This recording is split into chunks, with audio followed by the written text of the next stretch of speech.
মহাপুৰুষ শ্ৰীমন্ত শংকৰদেৱৰ অনুপম সৃষ্টি গছাখুৰৰ মুক্তি লাভ শীৰ্ষক ভাওনা আখৰা টিকক অঞ্চলত টিককৰ ৰাজহুৱা নামঘৰৰ ৩৮ সংখ্যক প্ৰতিষ্ঠা দিৱসৰ লগত সংগতি ৰাখি ১৪ জুনত অনুষ্ঠিত হ'ব ভাওনা প্ৰদৰ্শন, পতাকা উত্তোলন, স্মৃতি তৰ্পণ, নাম প্ৰসংগ আদিৰ লগতে পৰিৱেশিত হ'ব এখনি মহাপুৰুষীয়া নাট। লিডু বৰগোলা আৰু মাৰ্ঘিটা অঞ্চলৰ যুৱক যুৱতীসকলৰ দ্বাৰা পৰিৱেশিত হ'ব শনিৰ দেৱতা প্ৰাপ্তি, গণেশৰ জন্ম কাহিনী, গছাখুৰৰ মুক্তি লাভ নামৰ নাট ভাওনাখনৰ এক উল্লেখনীয় দিশ হ'ল বিভিন্ন জাতি জনগোষ্ঠীৰ যুৱক যুৱতীয়ে অংশগ্ৰহণ কৰি অভিনয় কৰিছে। ডিগবৈৰ পৰা বিনন্দ কলৰ ৰিপৰ্ট, সংবাদ 365।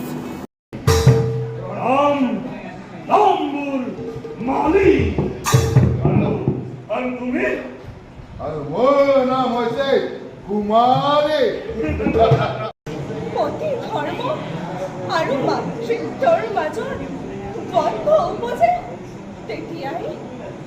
তেতিয়াই তাৰিয়ে লাভ কৰে মনত যাতনা দাৰুণ। অন্তিম মাতা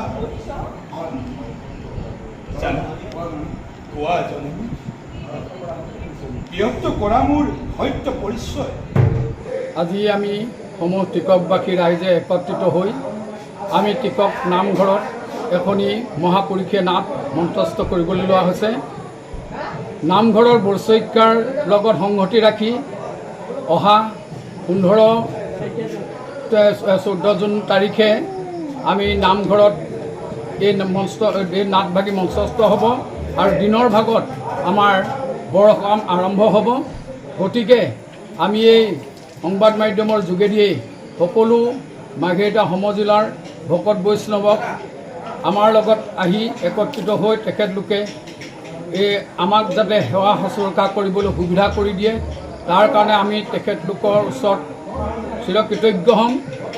আৰু আমাৰ এই নামঘৰ ভাগি 1987 চনতেই স্থাপিত হৈছিল আৰু এই নামঘৰ ভাগি স্থাপন কৰিবলৈ এই টিকক পাহাৰৰ ৰাইজে বহুত কষ্ট কৰি এই নামঘৰ ভাগি স্থাপন কৰিছিল। লিডু এখনি ক্ষুদ্ৰ ঔদ্যোগিক চহৰ আৰু লিডুৰ নিচেই কাষত লাগিছে পাটকাই পাহাৰ আৰু পাটকাই পাদদেশত অৱস্থিত লিডুৰ টিকক কলৰী আৰু টিকক কলৰীত অৱস্থিত এই টিকক ৰাজহুৱা নামঘৰটি 1927 চনতে স্থাপিত কৰা হৈছিল।